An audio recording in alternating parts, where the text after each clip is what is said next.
दो समुदाय के जोड़ों की शादी, हिंदूवादी संगठनों ने दी चेतावनी। अगर ये शादी हुई तो अलीगढ़ की अमन शांति में लगेगा सेंध। क्या ये शादी है लव जिहाद या फिर एक और छिपा है आफताब?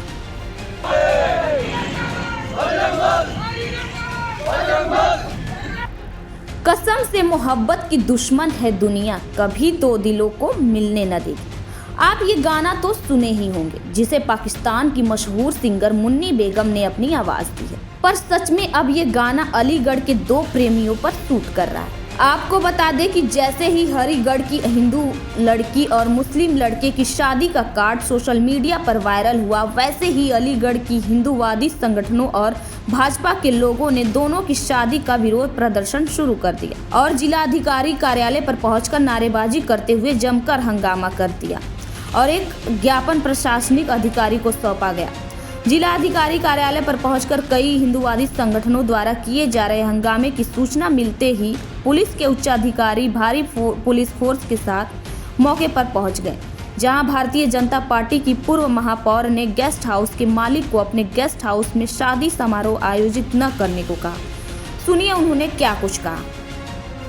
21 दिसंबर को जो वलीमा होने जा रहा था आबा ग्रांड में, इसकी सूचना और कार्ड व्हाट्सएप पर हम लोगों ने देखा और इसमें कुछ जयचंद भी छुपे हुए हैं जो इस तरीके का कार्यक्रम में शामिल हो रहे थे। हमने बिल्कुल चेतावनी दे दी हरिगढ़ के प्रशासन प्लस आभा ग्रांड के मालिक के लिए कि अगर ये आयोजन होता है तो हरिगढ़ की अमन शांति को अगर पलीता लगता है, उसका जिम्मेदार नगर प्रशासन प्लस आभा ग्रांड का मालिक होगा। ये लव जिहाद का एक मामला है जो कि खुल के हो रहा है। उनके हौसले इतने बढ़ गए हैं कि खुल के आयोजन करके लव जिहाद को अंजाम दे रहे हैं और उसके लिए अलीगढ़ के तमाम हिंदूवादी अखिल भारतीय करणी सेना के तमाम करणी सैनिक तैयार बैठे हैं। अगर ये आयोजन हुआ तो ईंट से ईंट बजा देंगे, चाहे हमें होटल तोड़ना पड़े, चाहे प्रशासन को चुनौती देनी पड़े, कुछ भी करना पड़े, हम रुकेंगे नहीं। और कार्ड में एक हिंदू युवती का मुस्लिम युवक के साथ वलीमा का कार्ड था। वो शादी संभवतः उनकी पूर्व में हो चुकी है। देखिए, वो शादी करें, हमें इससे कोई दिक्कत नहीं है। इस देश के अंदर कोई भी दो बालिग लोग, वो किसी भी धर्म के हों, वो शादी कर सकते हैं, ऐसा संविधान कहता है। और हम संविधान को मानने वाले लोग हैं, संविधान को ऐसा करने वाले नहीं है कि वहाँ पत्थर चलाएं संविधान को मनवाने वालों पर। लेकिन विषय दूसरा है। 1 साल उनकी शादी को हो गया और अब एक शांति वाली जगह जिसको कहते हैं अलीगढ़, और संवेदनशील होने के बाद भी यहाँ पर शांति है, वो एक वलीमा का आयोजन करके वहाँ पर जब वलीमा का आयोजन होगा तो दोनों ही समुदाय के युवक युवतियाँ वहाँ पर आएंगे। और एक युवती तो वो हो सकता है कि उनके परिवार के संस्कार होंगे जो बच्चों को वो ठीक से नहीं दे पाए, वो लव जिहाद का शिकार हो गई, उसने शादी कर ली। और भी युवतियाँ यहाँ लव जिहाद का शिकार होंगी। इसलिए हम नहीं चाहते कि इस प्रकार का कोई भी भव्य आयोजन अलीगढ़ जनपद में हो। एक बात और, जो इस देश में चल रहा है लगातार ट्रेंड में, गंगा जमुना तहजीब और भाईचारा। देखिए, मैं आपको बता दूं, इस भारतीय उपमहाद्वीप में ना तो कोई गंगा जमुना तहजीब है और ना ही कोई भाईचारा है। गंगा भी हमारी है, यमुना भी हमारी है, और तहजीब जो बात करते हैं तहजीब की, वास्तविकता में मैं मानता हूं कि उनको तहजीब है नहीं।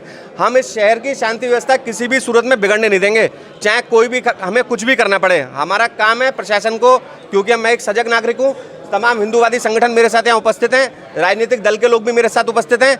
मैं शहर में केवल और केवल शांति चाहता हूँ। आगे बढ़ते हुए हिंदूवादी संगठनों ने चेतावनी दी कि अगर अलीगढ़ की अमन शांति में पतीला लगा तो उसका जिम्मेदार जिला प्रशासन और गेस्ट हाउस का मालिक होगा। जिस पर प्रशासनिक अधिकारी ने बताया कि उन्हें एक ज्ञापन मिला है जिसमें चेतावनी दी गई है। ये एक विवाह आयोजन के संबंध में ज्ञापन दिया गया है और उसको हम संज्ञानित कर रहे हैं। लेकिन हमारा सवाल ये है कि क्या अब किसी को अपने मन मुताबिक शादी करने का अधिकार तक नहीं है?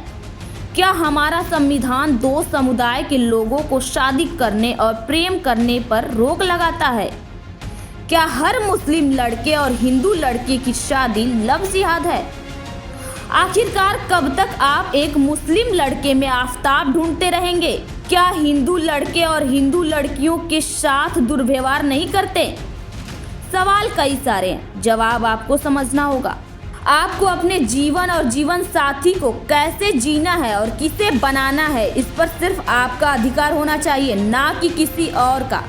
स्पेशल डेस्क अजय कुमार की रिपोर्ट, जनमत न्यूज़।